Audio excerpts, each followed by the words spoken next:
Hello বন্ধুরা, কেমন আছেন? ভালো আছেন তো? মায়া রান্নাঘর। আজকে রান্না করব। আমার ছেলে বাজার থেকে পাবদা মাছ নিয়ে এসেছে। পাবদা মাছগুলো আগে বেছে ধুয়ে নিই। তারপরে এবারে মাছগুলো ভালো করে কেটে বেছে নিলাম। নিয়েছে, এবার নুন মাখাবো, হলুদ মাখাবো।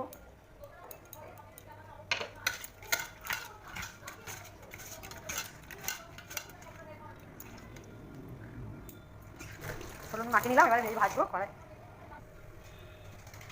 কড়াই তেল দিলাম, মাছগুলো ভাজবো। আজকে পাবদা মাছের রান্না করবো।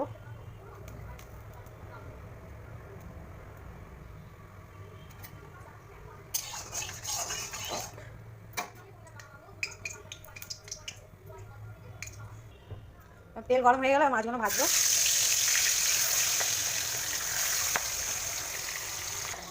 এবার মাছের তরকারি করবো আলু দিয়ে পাবদা মাছের ঝাল করবো। পেঁয়াজ, কাঁচা লঙ্কা, আদা, রসুন আর লঙ্কা গুঁড়ো, জিরে গুঁড়ো, হলুদ গুঁড়ো দিয়ে রান্না করবো। টমেটো মাছগুলো ভাজা ভাজা হয়ে গেল, আনলাম।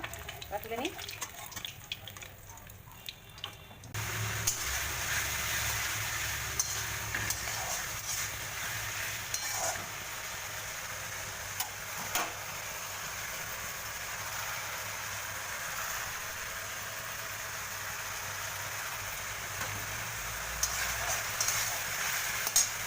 মশলা একটু ভাজা ভাজা হয়ে গেছে। এবার জিরে গুঁড়ো, লঙ্কা গুঁড়ো, হলুদ গুঁড়ো দিলাম।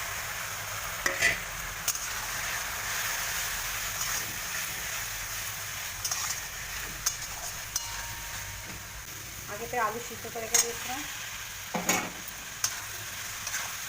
কষে নেবো। এবার আলু দিয়ে ভালো করে কষিয়ে নিলাম। এবারে জল দিয়ে দিলাম, তেল ছেড়ে গেছে।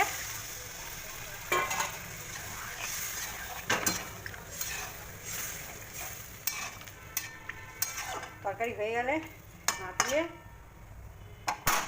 ধনে পাতা দিয়ে দেবো।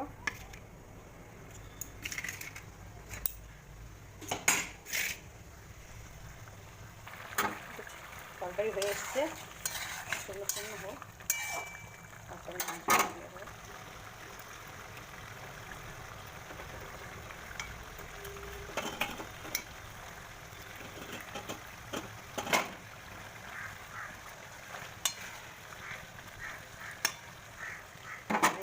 দিয়ে ধনে পাতা করে দেবো।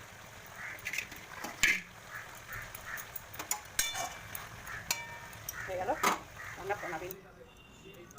এবার রান্না হয়ে গেল, নামিয়ে নিচ্ছি। পাবদা মাছ দিয়ে আলু দিয়ে টমেটো দিয়ে তরকারি করেছি। ভালো লাগলে লাইক করবেন, শেয়ার করবেন, কমেন্ট জানাবেন আর ফেসবুকেও লাইক দেবেন।